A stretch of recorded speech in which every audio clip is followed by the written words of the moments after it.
Quran reading, distinct from Sunna, which is the recorded deeds and sayings of the Prophet Muhammad sallallahu alaihi wasallam, was preserved as a hadith, which is the news, report, or narration. At the time of the Prophet sallallahu alaihi wasallam, we're told that 17 people could read in Mecca, 12 people could read and write in Medina. Learning in general was oral. It was not by reading, well, not by writing. And it's worth bearing that in mind. And the sagas in history were, in actual fact, committed to memory and used in forms of poetry, and there were, of course, poetry recitations, and the length and the beauty of the Arabic language was in those poetry competitions. And all this was going on at the time that the revelation came of the Prophet Muhammad, peace and blessings be upon him. It was revealed in Arabic, the Quran, over 23 years. The Prophet, peace and blessings be upon him, conveyed the message received by reciting the exact words he received in their exact order. The Quran's rhythmic style makes it easy to memorize. Martin Sweeter notes, in ancient times when writing was scarcely used, memory and oral transmission was exercised and strengthened to a degree now almost unknown. Now, what I'm quoting here, I have all the references for. There's about 45 of them at the end of the paper. I'm not going to read them out as I go through. If anyone wants to check a reference, come and see me afterwards. And in the Jewish tradition, if any of you saw Fiddler on the Roof, you remember there was a person called the Memory Man. And that man knew the history for that group for 300 years. That was as much as their memory could take. Whenever the revelation came to the Prophet sallallahu alaihi wasallam, or peace and blessing be upon him, he would recite it to his scribes, who would write it down, read it back to him, what they had written. He would check it, and a copy would be made for him as well. It was recorded on shoulder bones, leather, etc., and the trunks of palm trees. Large or all portions of the revelation was memorized by many of the companions. It was coming piecemeal over a period of 23 years, and so there was a little time to think about it and act on it. And of course they were persuaded or told that they should learn each verse and transmit it to others. Also, it was to be recited regularly in worship. The sequence was arranged by Gabriel, on whom be peace. When the revelation came to the Prophet, peace and blessings be upon him, Gabriel, on whom be peace, would actually tell him where it would go in what had been revealed. So the position was known. Each Ramadan, he would repeat after Jibreel, on whom be peace, the entire Quran in its exact order as far as it had been revealed. And in the last year of his life, he repeated it twice. So not only were the words known, not only was the sequence known, but also the order. Now, gradually the companions spread out from Medina, as you know, after the farewell Hajj. Something like 140,000 were present, and over 110,000 actually moved out of Medina and died outside of Medina.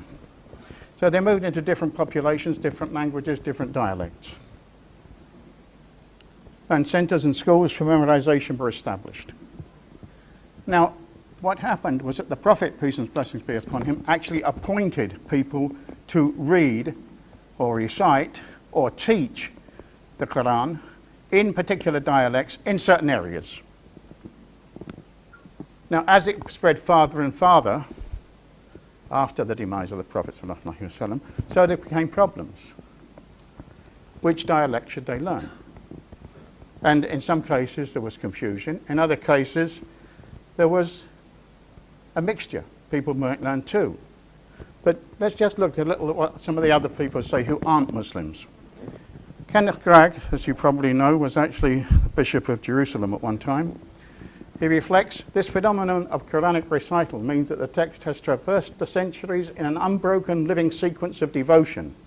It cannot therefore be handled as an antiquarian thing, nor as a historical document from the past.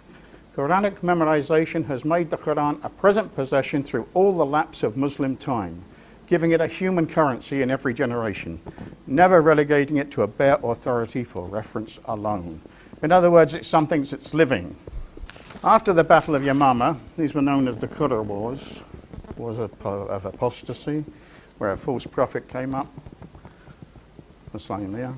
And this was after the demise of the Prophet sallallahu alaihi wasallam, or peace and blessings be upon him, during the caliphate of Abu Bakr Siddiq. May Allah be pleased with him. There were many martyrs at that battle. Just in one battle at Yamama, 400 Muslims died. It was feared that parts of the Quran might be lost unless a written copy of the entire revelation was produced. It was suggested by Umar, may Allah be pleased with him, to collect the Quran in one written form. There was initially opposition to this because the Prophet, peace and blessings be upon him, had not done it and had not authorized it. So what was the need for it? But gradually, Abu Bakr Siddiq came round to the thinking that it was a good idea. And he requested Zayd bin Thabit to head a committee to collect scattered recordings and prepare one collection of loose sheets, known as suhuf.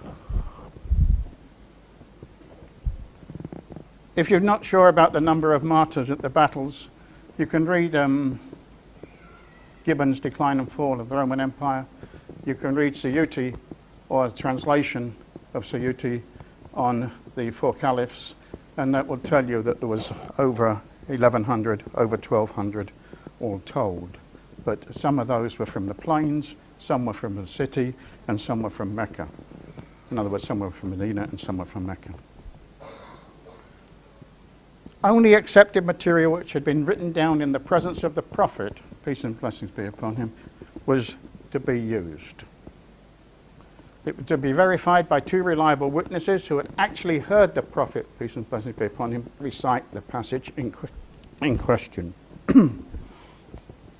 Once completed and accepted, these sheets were kept by the Caliph Abu Bakr, and that's the year that he died, then passed on to Caliph Umar, and you can see what his reign was, and then to Umar's daughter and the Prophet's widow, Hafsa. Okay? So here we have Zayd bin Thabit announced that they were going to collect the Quran from anyone who knew it. He gave them the criteria. Has to be two reliable witnesses, that the Prophet ﷺ was heard to have recited it by them. They had to have it write it down. And he sat in the mosque with the gateway to the mosque, and as people came in, they told him or discussed with him, and so the writing started until it was completed. Okay?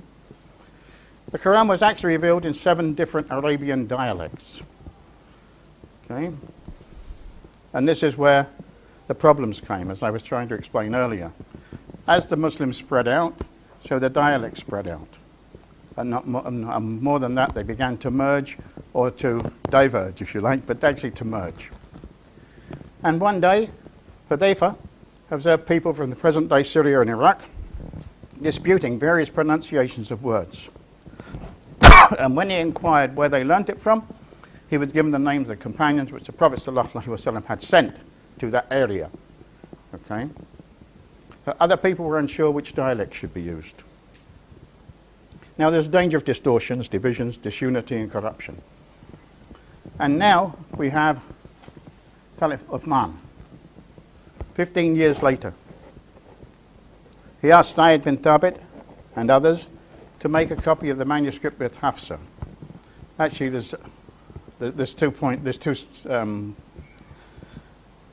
lines along this, but I'm only going to give you this one. Okay. He asked Zayd bin Thabit and others to make a copy of the manuscript with Hafsa. This is the same person who led the committee for the original collection.